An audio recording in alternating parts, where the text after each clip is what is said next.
এই আমি আসলাম। এই দাঁড়াও দাঁড়াও দাঁড়াও, কি হলো? তোমার তো বড় সড়ো ব্যাপার গো। কেন, আমি কি করলাম আবার?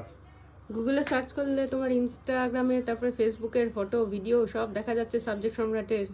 আর ওটা কোনো ব্যাপার না, ওটা তোমারও হবে। একটা ছোট্ট সেটিং শুধু অন করে নিতে হবে, তোমারও গুগল সার্চে দেখা যাবে ইনস্টাগ্রামের ফটো ভিডিও। দাও দেখাচ্ছি।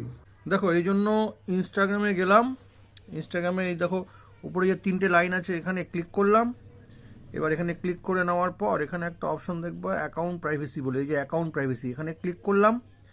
এবার এখানে ক্লিক করে নেওয়ার পর দেখো যে শেষ যে অপশনটা আছে, allow public photos and videos to appear in the search engine result, এটাকে কিন্তু অন রাখতে হবে। তোমার যদি অফ করা থাকে এটাকে অন করে দিবা, ব্যাস তোমার কাজ কিন্তু হয়ে যাবে। তোমার ইনস্টাগ্রামের ফটো ভিডিও সব কিন্তু গুগল সার্চে সার্চ করলেই দেখা যাবে। আমি এখনই করে নিচ্ছি। আর তুমি এটা করে নাও। আর আপনারা যারা আমার ভিডিও দেখছেন তারাও কিন্তু এই অপশনটা অন করে নেবেন, তখনই কিন্তু আপনি ইনস্টাগ্রামে যাই আপনি ফটো ভিডিও আপলোড করবেন সেটা কিন্তু গুগল সার্চেও দেখা যাবে। আর ভিডিওটা ভালো লাগলে কিন্তু অবশ্যই শেয়ার করবেন। আর এরকম নতুন নতুন ইনফরমেটিভ ভিডিও পেতে প্লিজ সাবস্ক্রাইব আমার চ্যানেল সাবজেক্ট সম্রাটকে। Thank you.